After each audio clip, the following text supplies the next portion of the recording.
For those of you all who are watching live, feel free to drop any questions, comments, and concerns right in the chat window, whether you're on YouTube or IG, and we can discuss that as we go along.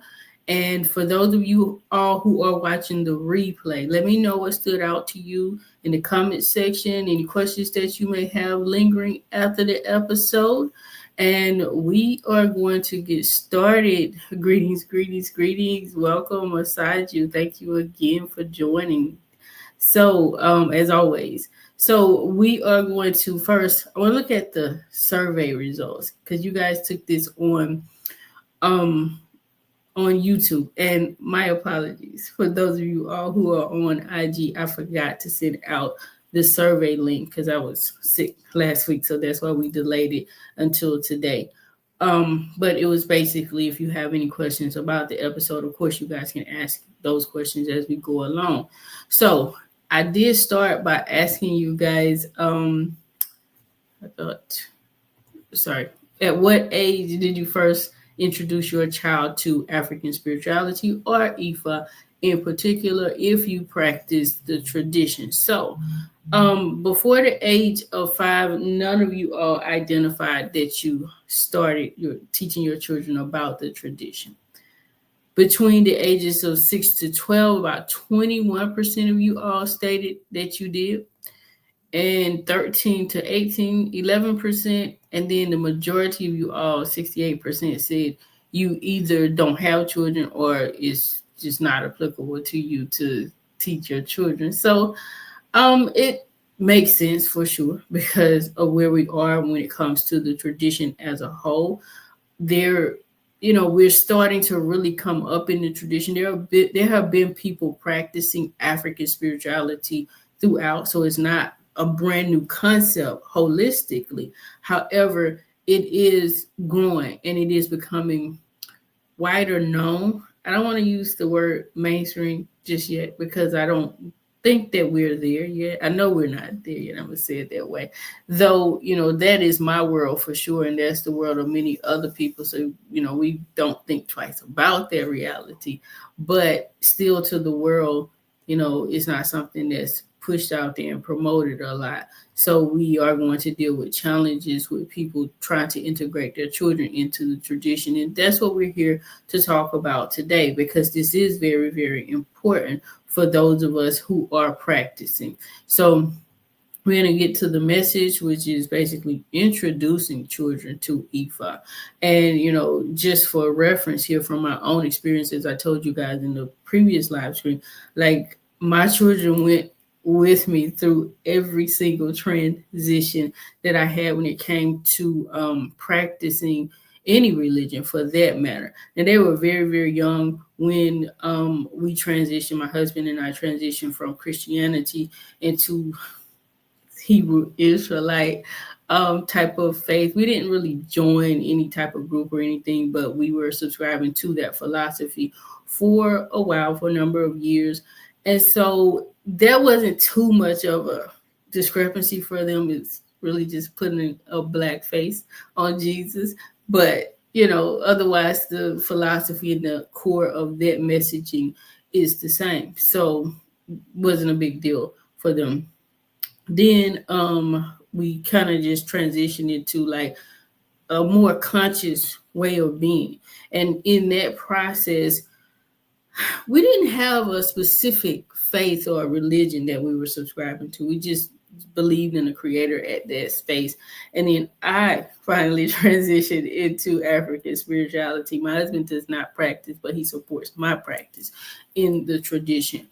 And so my children, of course, were there along with that journey as well. It fortunately did not impact them majorly, and I'm going to explain why later on, because there's a specific reason why it wasn't as impactful to my children specifically as it probably would be to other people who are transitioning into the tradition later on in life.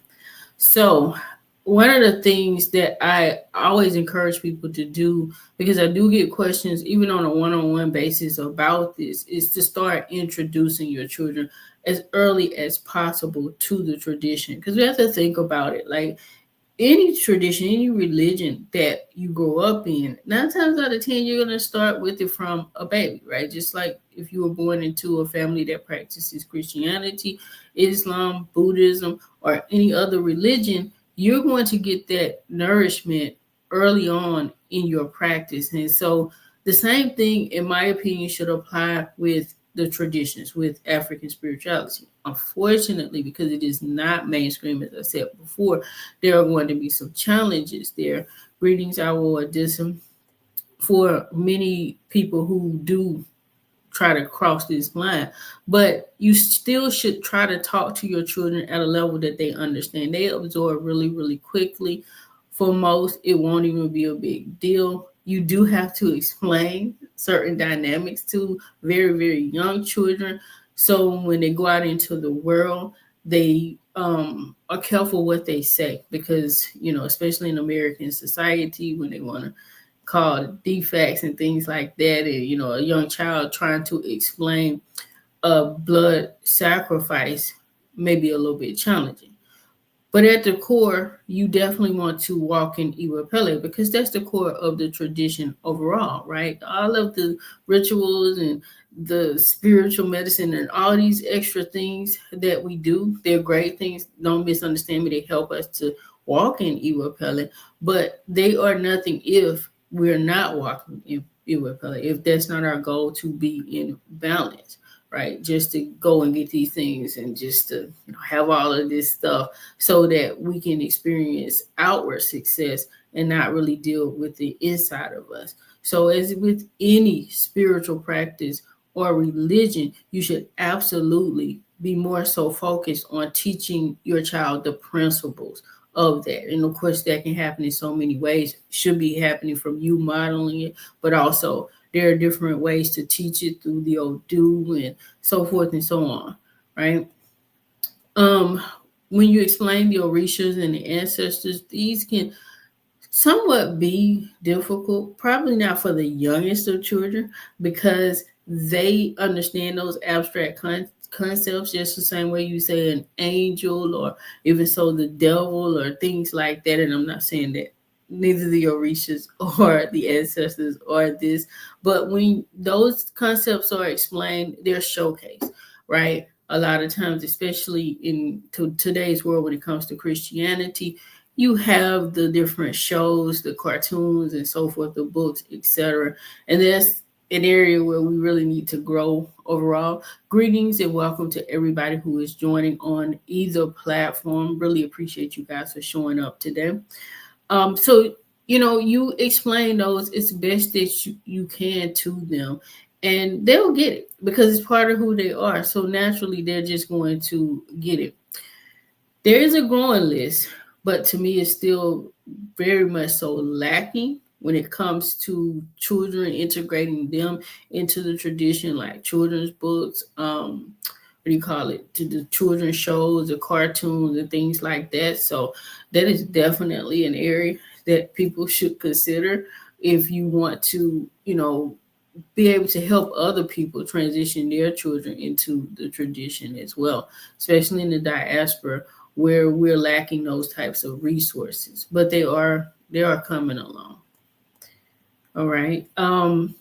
Guys, even if you're still learning, it is okay. It is acceptable. And even so, I encourage you to go ahead and start to integrate your children into the tradition as well. Because I've had this in the past before where some people were practicing, some of my clients, they started practicing and they were trying to learn and figure it out themselves. And they didn't want to integrate their children into the tradition just yet. So their children were like still into whatever faith that they were dealing with, usually Christianity. And they would even so much as allow the children to continue to go to church and things like that, while they were actively engaging in African spiritual practices, whether it be Ifa, voodoo, hoodoo, what have you.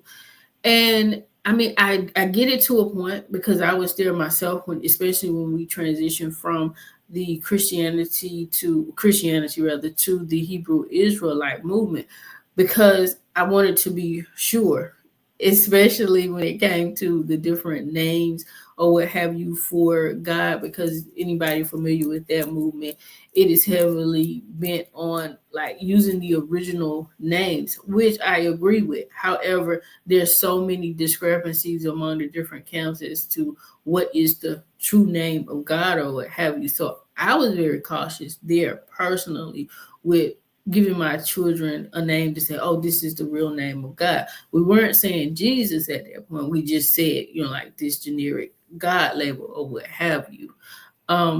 So I do get that part of it because you're still learning and you're trying to figure out the things yourself. But they should at least have a sense of what you're doing. And I'm not saying to rip them from the church automatically or the mosque, wherever you go. That's completely up to you. But if your goal is to integrate into the tradition, you need to start that process with your children as well, because it's going to leave a chasm. It's going to leave confusion between your children seeing you do something, one thing, and then you're taking them somewhere else to do something completely different. And a lot of times it can be mismatched, especially when you're talking about I'm going to say traditions that society pretty much says there's only one way, there's only one truth, or what have you. It could be debated as to whether that is actually in the holy books of those traditions or not. But even so, there is this notion that, in Christianity, especially, but even so, Islam, this is the only path to righteousness, to the truth. And if your children see you practicing something else, that can leave them completely confused as to why are you doing something that's outside of the scope of what the religion that you're sending them to is telling them about, right? So now let's dive into like rituals and practices and protection for children, practicing the tradition. Greetings, everybody who is joining us.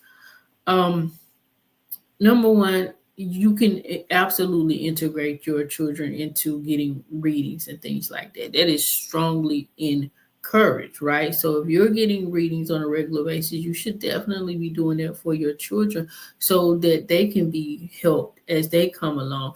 Even so, I talked about this before in the previous episode with the destiny readings. That's very common in the tradition, and I encourage that as well. Like if you have a brand new child, go ahead and get their destiny reading so that you know what their life path will look like, and they can help you out to rear them better. Get some readings to see what their taboos and things like that are so that you can be avoiding those things. And when I say taboos, you're not going to get their permanent taboos until they're actually initiated. Instead, what I'm referring to here by taboos is maybe some temporary placeholders. Some of it can be permanent, just depending on what that taboo is linked to, but it can give you a better overall sense of how you can raise that child in a way where they're not going to be disturbed from a spiritual perspective, at least that it can be lessened.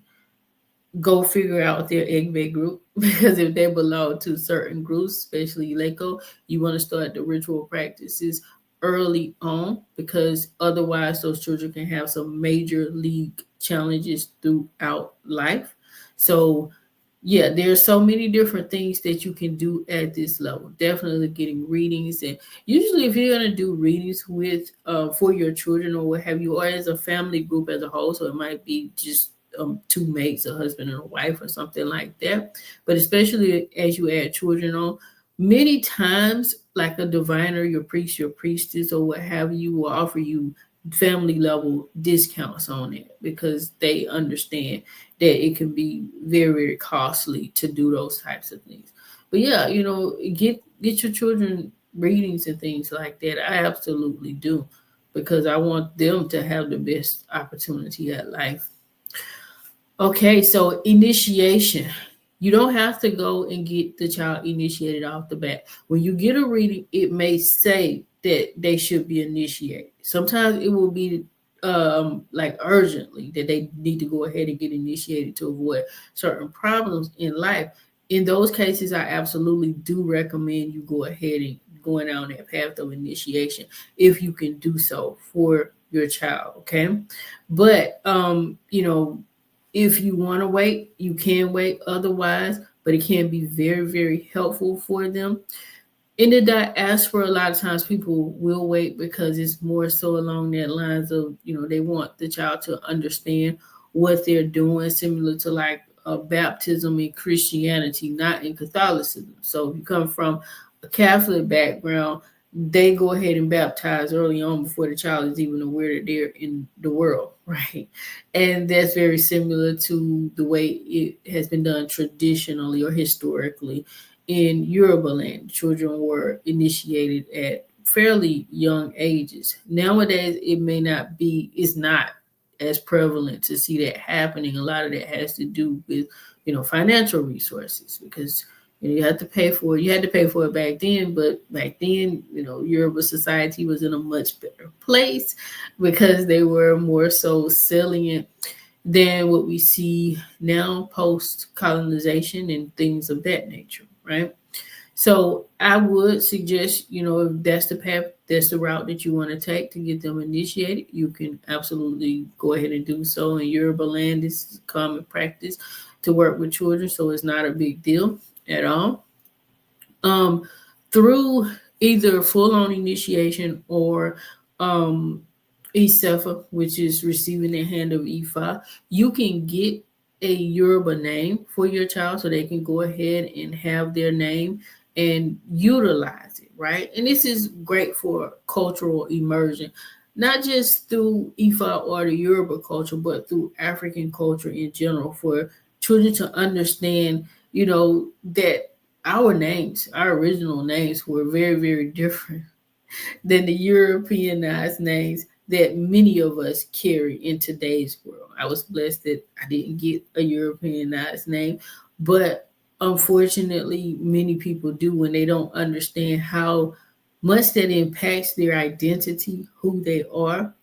And so, one of the first things that you do get when you really start to work in the tradition is you get a new name, right? That concept is through and through religious teachings. Even so in Christianity, is there. Greetings, my dear.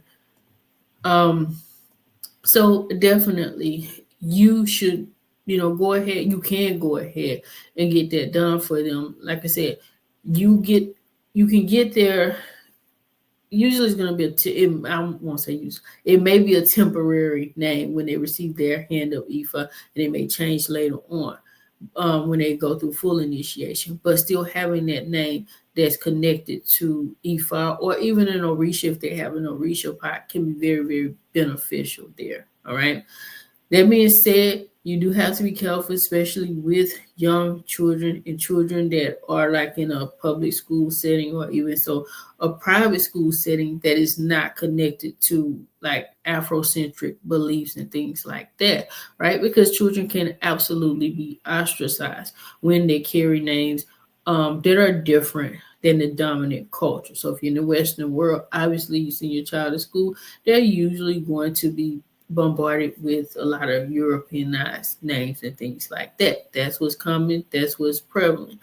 And so they might be picked at, right, when they have a name that is unusual. All right. I had that challenge growing up, and my parents were into Christianity, but because I do not have a European name, right?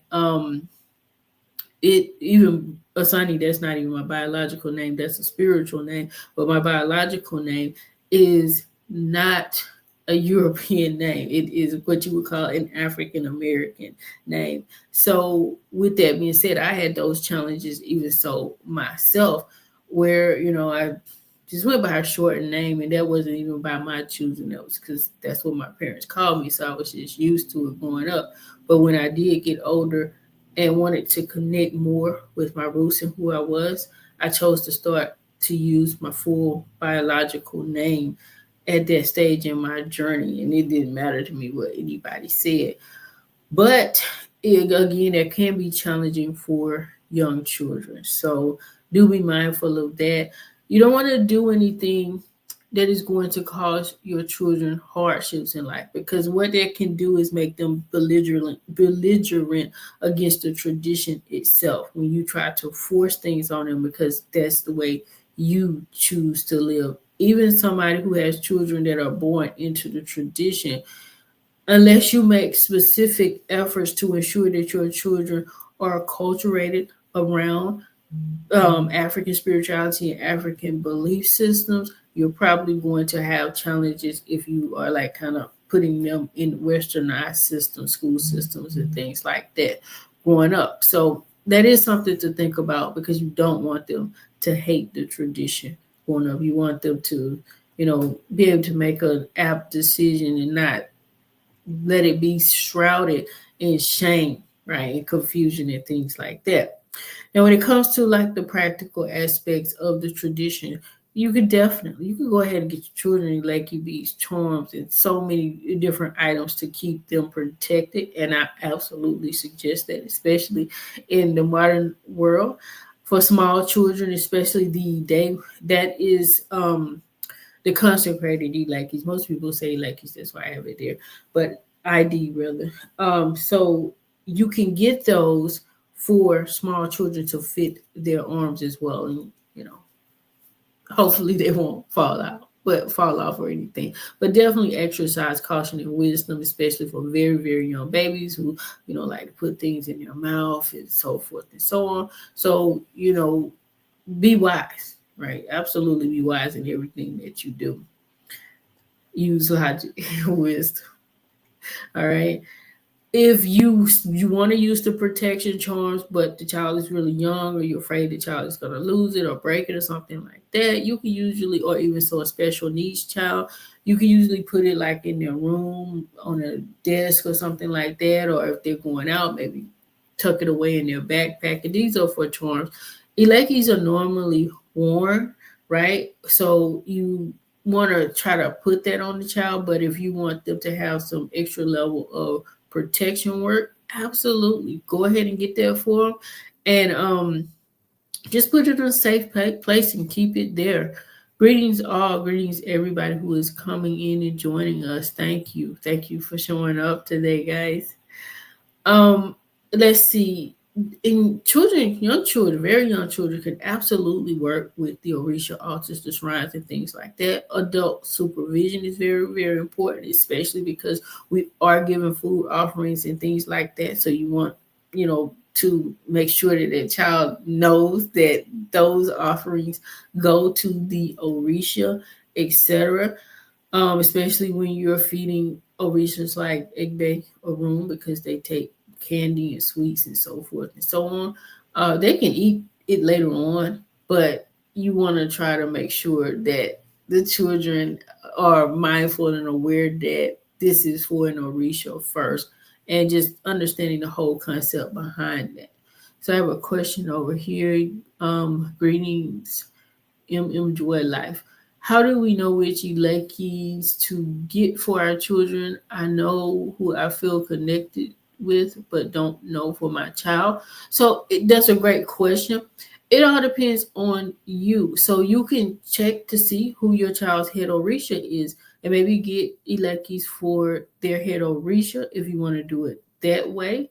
And those were the first Elekis that I actually got for my children, were the ones connected to their head Orisha. If nothing else, you can get some for Ifa. Just, basically get the Ifa Elekis if you don't know their head Orisha, you don't want to check that. You just want them to have something with them. I hope that helps.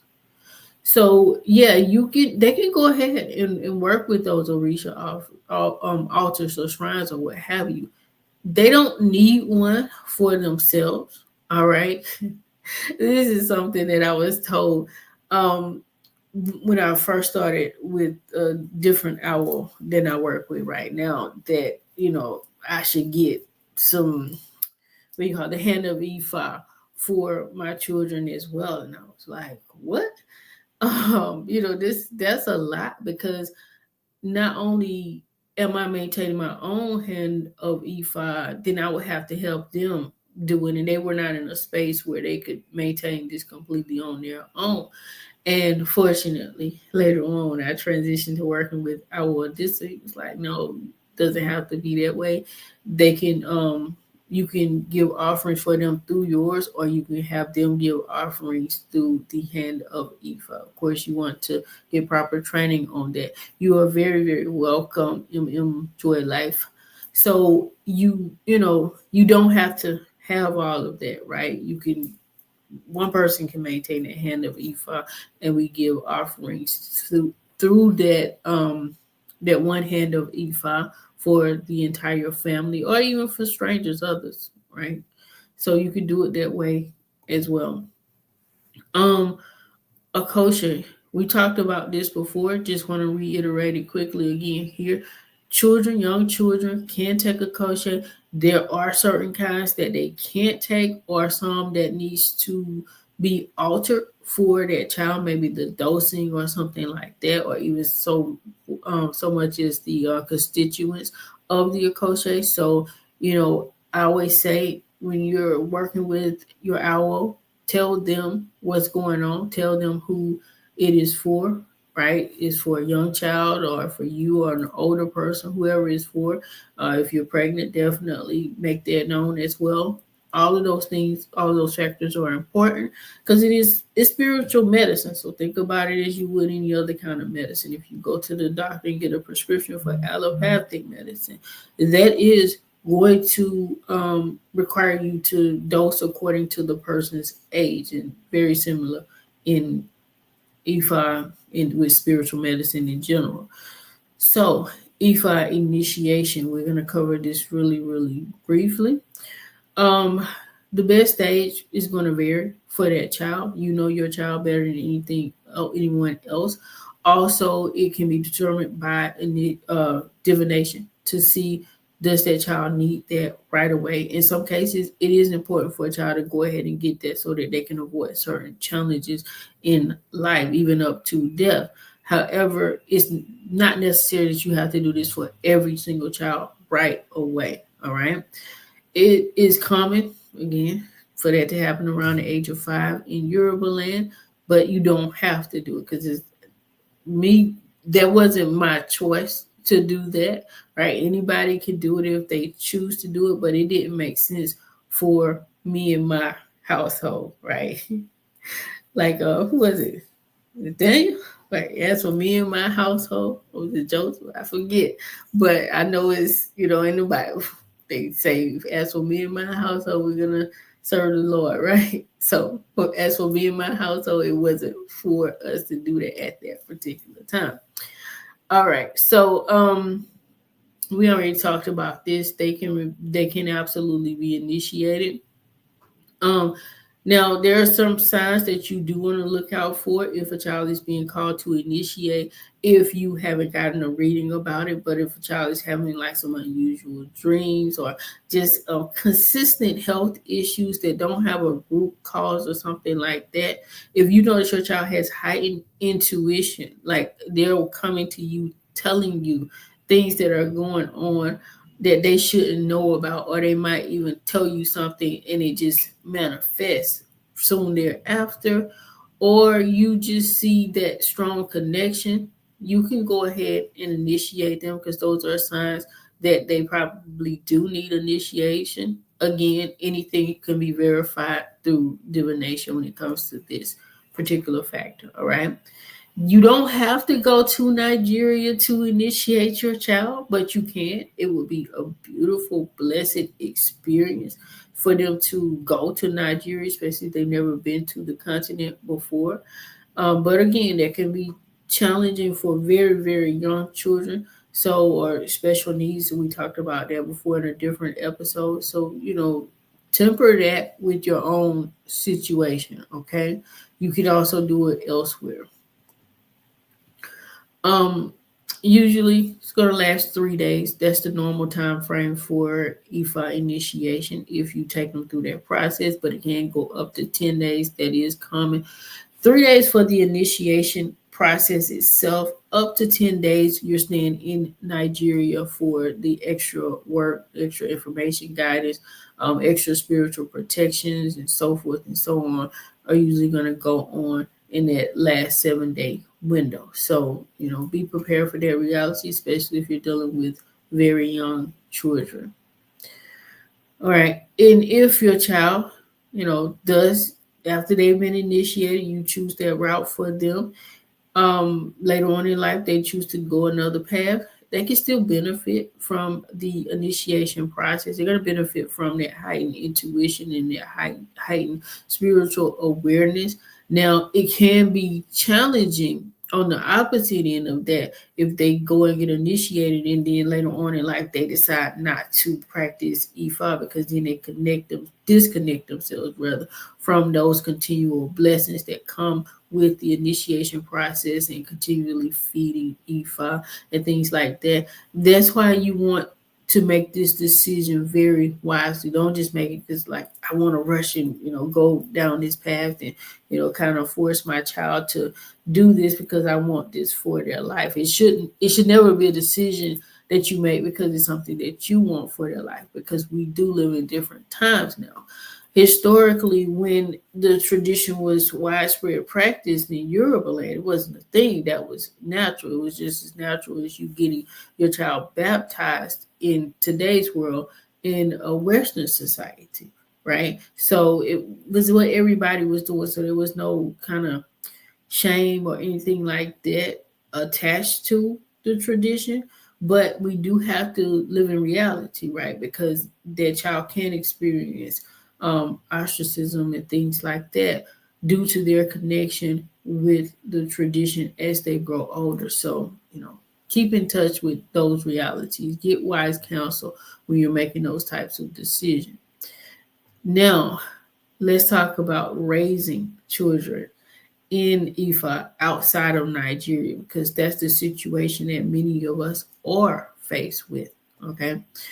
So, you definitely need to teach your child to follow the guidelines, the principles, the protocols of Ifa inside of the home, right?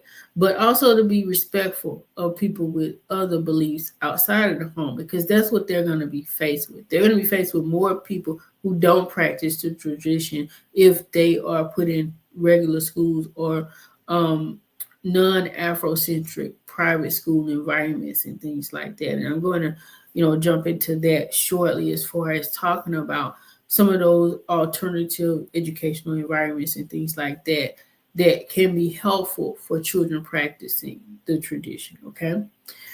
Co-parenting. This can be difficult. It can definitely be challenging when you co-parent with somebody else who is not in the tradition. So they may be Christian, Muslim, they may even be so atheist or agnostic, and they don't want their child to practice within the Ifa tradition or any other African-based tradition.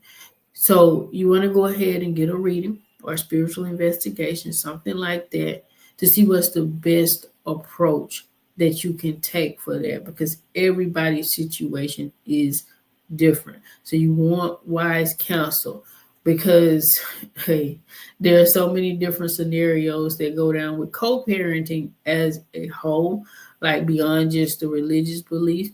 This is one of the reasons why it's much better to go ahead and get with somebody who is already dealing with the faith. But we all come into this at different stages in our lives. Many of us, unfortunately, were not born into the tradition. As I said before, like my children came into it with me. Fortunately, my husband and I were on the same page as far as we're not dealing with Christianity or things like that anymore. He wasn't into Ifa, but he was okay with my beliefs or what have you. But I know people who do have this. I know quite a few people, unfortunately, who do have that challenge when they decide to transition later on in life, but their partner does not want to. Their partner could still be full-on Christian or what have you. And so that can create a lot of rifts in the family. Even through a process of divorce, there still will probably be tension in this area. So be very, very mindful of that and be respectful of that, right? You might get a reading and it tells you to not try to go against what your partner is saying. because there could be some taboos or things like that related to that notion. So I would say get a reading, get a spiritual investigation to see what's going on. All right, and see the best steps that you need to take for that. And there may be some elbow that you can do to kind of assuage your partner or calm them down so that you guys can work in agreement or what have you. I'm not saying doing something to go and manipulate them to force them to accept what you want to do. But there are remedies sometimes just to kind of calm down disagreements between couples or people in general, just depending on the scenario that you're dealing with. All right. You got to prepare your children for the reality that many people are not going to understand what they do or even so tolerate what they do. That is real.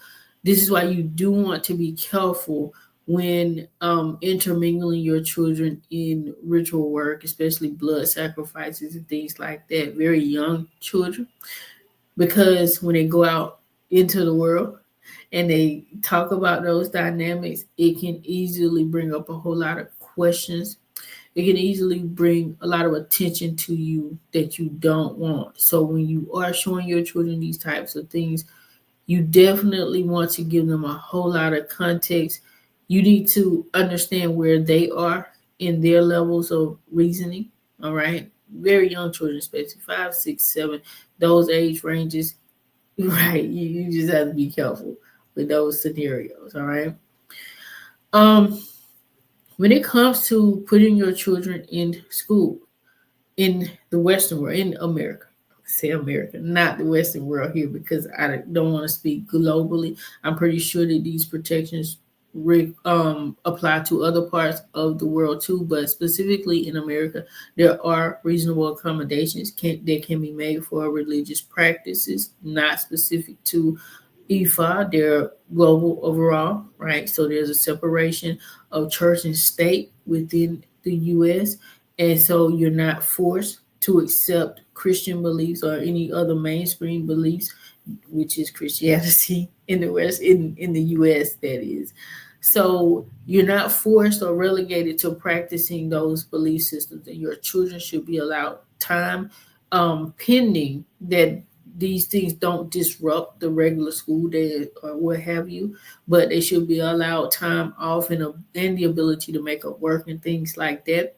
In the public school system, when they have to take off for like religious holidays, okay, for especially like if you may be traveling for like an Ifa festival or even so an initiation ceremony, so forth and so on, or like taking our time to pray or brief breaks to pray. There's not really a thing like that you have to do in Ifa in the same way it is in Islam. But in either case, you are protected. So exercise those rights if you're having challenges with the school system. IFA qualifies within that religious contextual framework.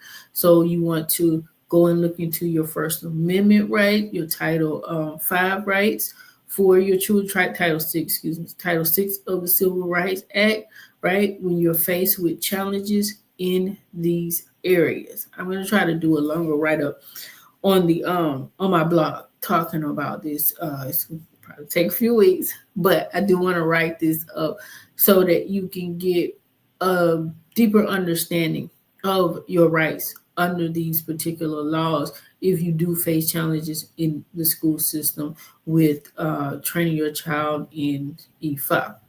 That being said, studies show that when the education reflects that child's cultural values, their lived experiences, it brings a stronger sense of identity to your child, higher engagement in academics, and also improved performance. So oftentimes children raised in ATR belief systems fare much better in alternative educational environments.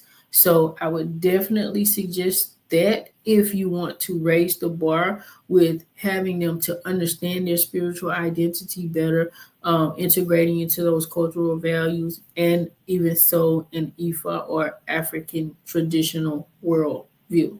And we're going to get into just some quick examples here of some alternative educational pathways for children who are practicing Ifa. And of course, I say all of this with the caveat that I know everybody cannot integrate into these types of systems, but these are some great alternatives, some things to think about. Maybe you didn't know it before, but here you go. So homeschooling is going to offer that most flexible route to integrating your child into all aspects of Yoruba culture without having to really worry about a whole lot of the backlash. And as I said earlier, I didn't have this challenge because this is what we did. We chose to homeschool our children from birth. So it wasn't because of the tradition, but as the ancestors would have it, it proved to be such a beneficial thing for us when we did transition into E5, when I transitioned into E5 rather. Just our whole spiritual transitions period, it turned out to be a much better deal for us because we did homeschool our children. We had already made that decision.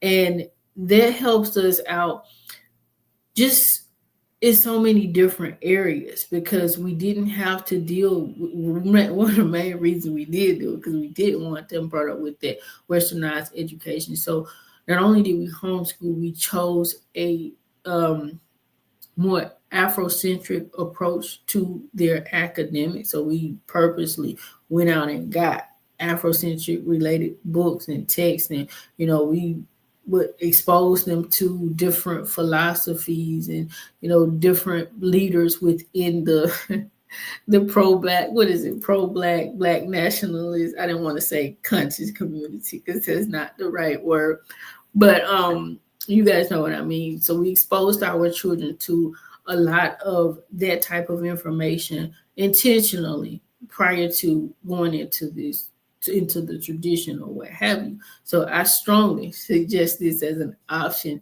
if you can. It's legal in all of the states. There are different guidelines based on the state that you live in, so you want to check into that. But if that's a possibility, maybe try that. Another option, and I wouldn't even say next best, to me these are equivalent, either homeschooling or sending them to African-centered private schools, right? Because usually there you are going to get the same type of curriculum that is geared toward Afrocentrism, okay? You are going to get a lot of information that is related to African spirituality. Now, they probably won't practice Ifa specifically or talk about Ifa all the time within that context, just because there's so many different African traditions. However, it won't be a foreign concept in that environment for your child, all right? But you want to put them somewhere that espouses the values that you hold overall if possible. Now, some other options would be the online or hybrid schooling modality. That will be great for not having them full time in a environment, in a public school environment, but that doesn't resolve the issue of academics and curriculum that's more whitewashed, because that's what they're going to get if that curriculum is tied to the public school system. So, it's still going to be taught pretty much white supremacy. So their mindset will be, unfortunately, negatively impacted by that as well. You can definitely supplement, though, with teaching them Afrocentrism and explaining to them, hey, you got to tick this mark on a test so that you can pass it, but understand what you're ticking is not reality, right? There are ways to go around that part. Unschooling or child-led learning is pretty much the same scenario with homeschooling. It is a form of homeschool. I don't know why I didn't put that closer to the homeschooling. So it's just a form of homeschooling whereby you allow that child's educational pathway to be led by the child. You're not trying to get into the conventional curriculum and set up like the school system. Instead, your curriculum is driven by your child's interests. And so there's a lot more into that as well. I do want to put these options on the website and spell them out a lot more as well.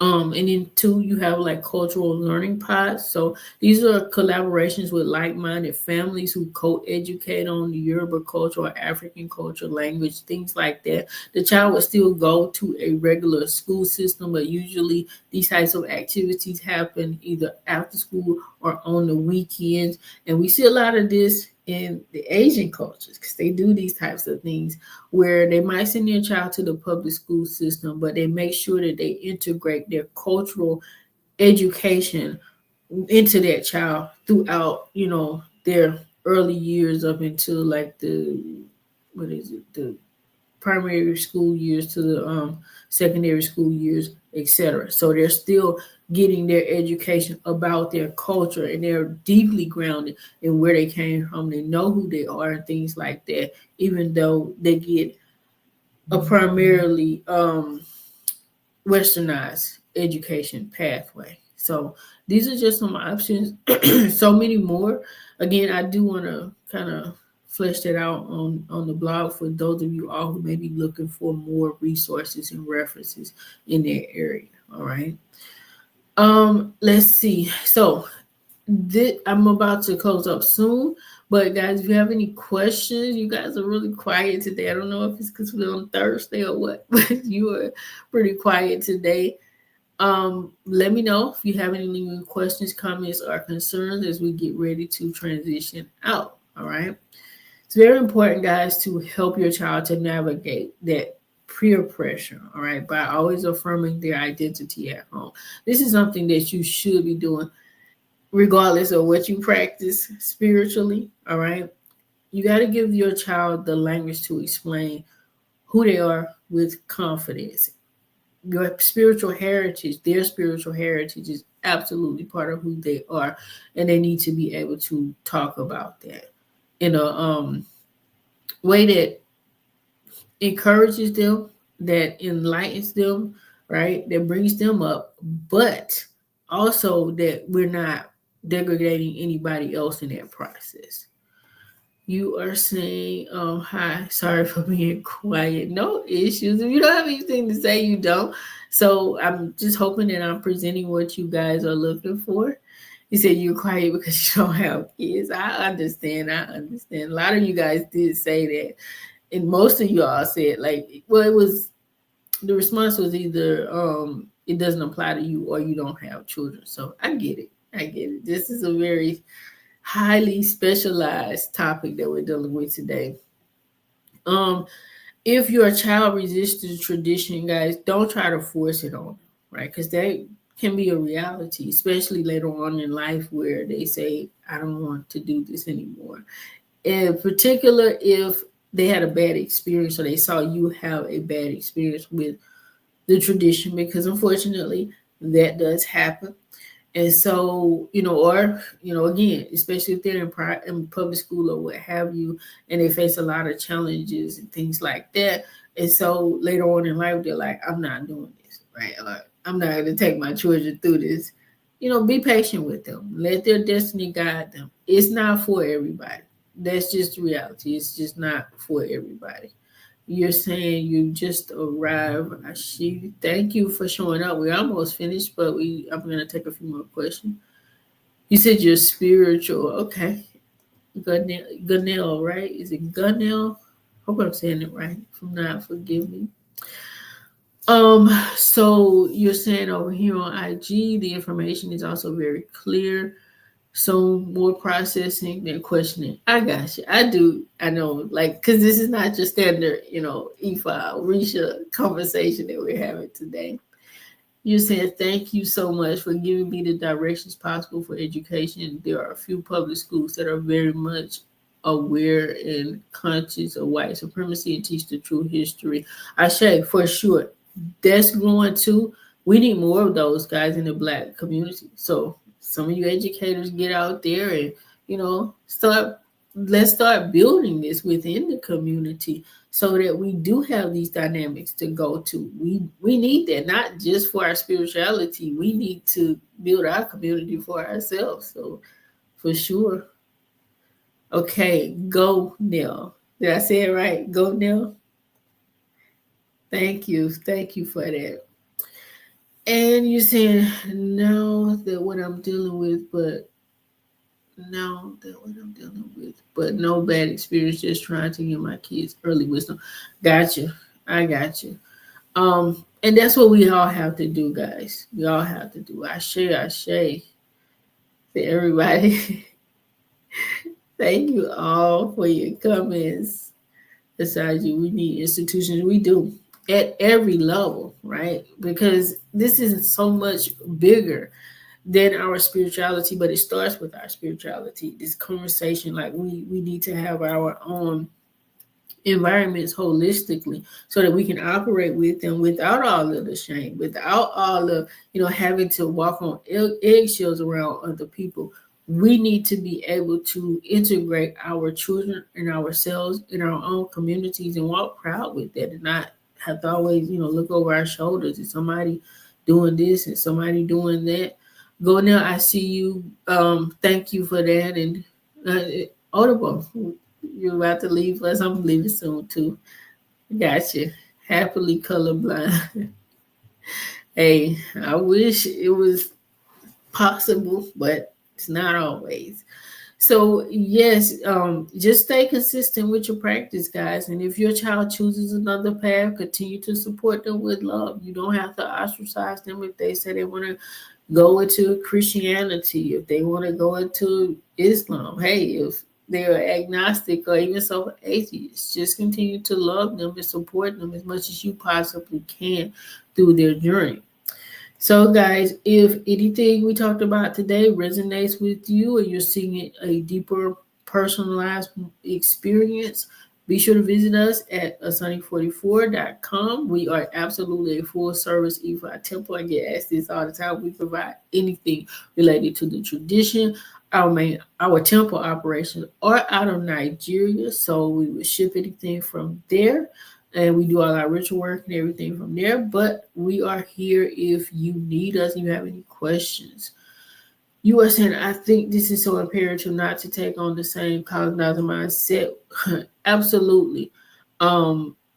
If we take on that mindset, we're just replicating it. We're just duplicating them. This is a huge issue I even have with the leaders in Africa, in most African countries. They have a colonizer mindset. So it really does no good to say, oh, we got this, country over here, this black country. But the mindset at the top, the head, is white. It's very much so colonized and Europeanized. So that's the way they operate from a capitalistic viewpoint instead of a communal serving viewpoint. And that's where we came from. And this is why we continuously have challenges in the Western world, because that's not natively us. We got to get back to that dynamic. And it's coming. We're getting there. We will get there as we keep pushing forward. He said, if they want to follow another path, let them all. We can do this. Is offer guidance and a foundation with IFA. Absolutely, absolutely. Because we got to understand the world that we live in.